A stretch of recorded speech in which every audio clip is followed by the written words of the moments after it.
Baru-baru ni hangat di alam maya berkaitan dengan floating neutral.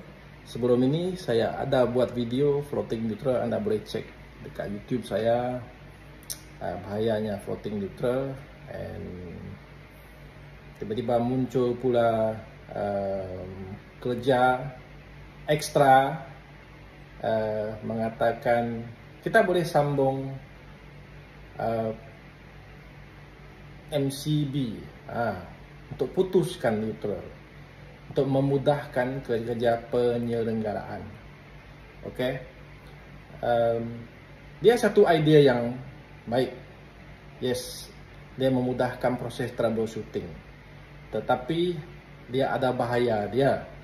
Dia ada risiko dia sekiranya tuan rumah yang menggunakan konsep itu tidak mengetahui bahayanya neutral diputuskan di dalam detail. Okey, dia bukan hanya ada risiko, kalau neutral diputus risiko boleh menyebabkan renjatan elektrik, kerosakan peralatan yang direct ada, bukan terus rosak, tidak. Ada kalanya terus rosak pun ada, over voltage boleh, especially detail 3 fasa. So kalau single phase dalam jangka masa yang lama boleh, sebab neutral floating ini menyebabkan live mengalir berada di dalam peralatan elektrik itu, tapi dia tak kembali. Okey, so lama kelamaan sistem elektronik boleh menerima kesan dia. Right, kita lihat kenapa.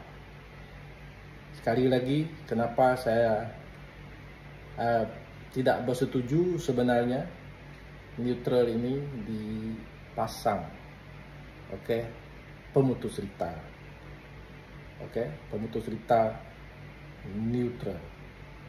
Jom saya cuba yang semudah mungkin supaya anda faham. Okey, saya perkenalkan anda kepada voltage tester ini. Right.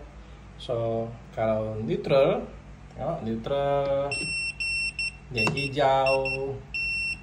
hijau sahaja color dia. Kalau earth pun hijau, dia bunyi buzzer bling bling, tik tik tik tik. Okay, kalau live, mana live?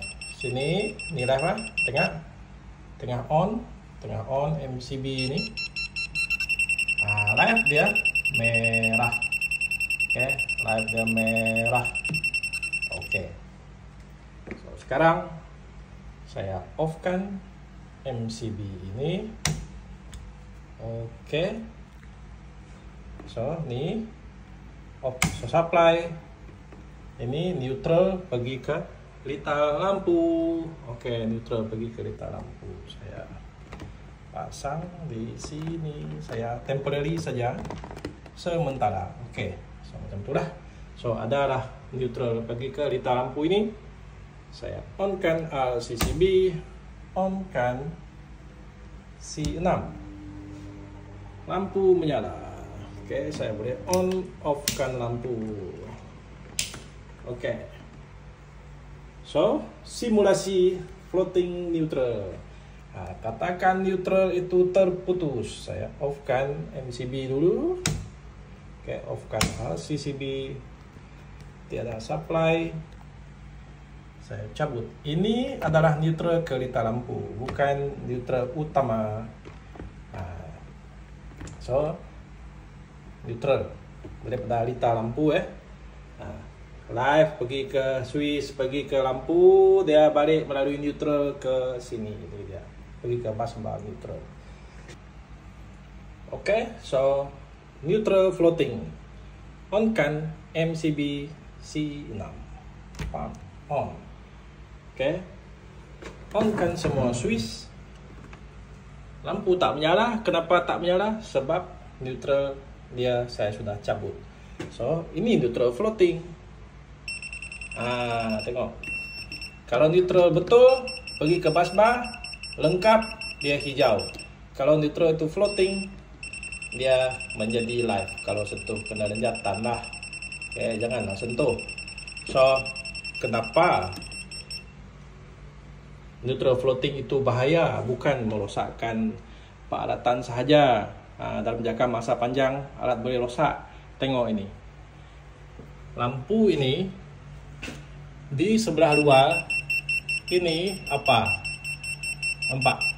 Saya letak test pen, dia jadi live. Dia jadi live. Kenapa? Sebab saya off dulu. Off. Oke, so tak ada supply. Sebab bahagian luar ini apabila dipasang lamp holder ini, di luar ini bahagian skru ini mestilah neutral. Di dalam tengah itu adalah live. So, katakan pengguna fikir, lampu tu bermasalah kan?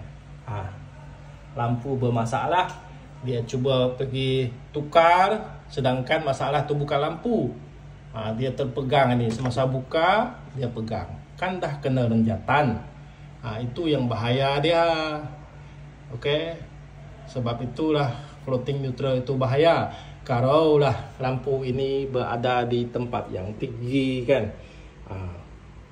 tuan rumah itu berdiri di atas tangga, jatuh, mati, siapa nak tanggung? So itu bahayanya floating neutral. So sebab itu neutral disambung ke bus bar, tak boleh dibuatnya MCB. Dibuatnya satu switch untuk memutuskan secara individu neutral ke lita, ataupun sengaja floatkan lita. Itu kita nak tahu keselamatan, bukan suka-suka. Neutral kena pergi direct ke bus bar. Dia tak boleh diputuskan. Tidak boleh ada switch yang memutuskan dia. Kecuali anda pakai double pole MCB begini, masuk live dengan neutral sekali. Apabila anda putuskan, dua-dua putus. Kalau MCB stand alone, one way begini, tak boleh. Sebab neutral masih pergi ke beban, tidak diputuskan. Apabila anda offkan MCB, yang putus hanya live sahaja. Neutral masih pergi. Sebab itu floating neutral itu bahaya. Kalau ada masalah, wireman technician yang buat, bukan tuan rumah.